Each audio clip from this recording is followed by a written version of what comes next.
ఎలా ఉంది ఆడియన్స్? చాలా బాగుందండి. అసలు మాస్ థియేటర్లో ఫైట్ సీన్కి ఇంత వస్తారని నేను అనుకోలేదు. స్టోరీ కూడా కనెక్ట్ అయ్యారు అండ్ చాలా బాగుంది అంటున్నారు, చాలా క్లాస్గా ఉంది అంటున్నాను. Very happy.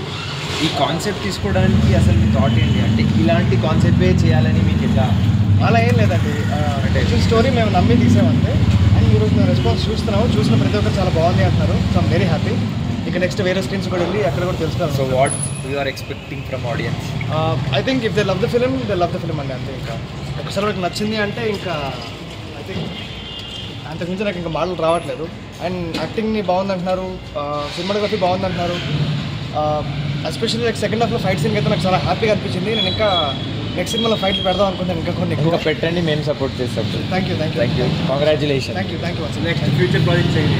నెక్స్ట్ ఇంకొక సినిమా ఉందండి, ఒక 2 to 3 monthsలో అది కూడా అనౌన్స్మెంట్ వస్తుంది రిలీజ్కి. సో ఐ థింక్ సినిమా చూసినంతసేపు ఎక్కడ కూడా కోరుకోవట్లేదు. చాలా నీట్గా తీశారు. డైరెక్టర్ గారు చాలా మంచి కొత్త కాన్సెప్ట్ తీసుకున్నారు. ఈ సినిమా హాలీవుడ్ రేంజ్లో ఉండాల్సిన సినిమా, ఇది మన తెలుగు ప్రేక్షకులకి అందించాలని చాలా బాగా నీట్గా తీశారు.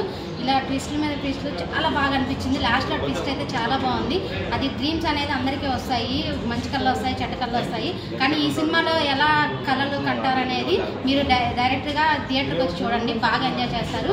చిన్నపిల్లలతో సహా పెద్దలతో సహా అందరూ వచ్చి చూడాల్సిన మూవీ ఇది. బ్యాక్గ్రౌండ్ మ్యూజిక్ కానీ చాలా బాగా నీట్గా తీశారు సినిమా అనేది. హీరో యాక్టింగ్ అయితే వేరే లెవెల్లో ఉంది. హీరోయిన్ యాక్టింగ్ కూడా చాలా బాగుంది. మూవీ అయితే చాలా బాగుంది. తప్పకుండా థియేటర్కి వచ్చి చూడండి.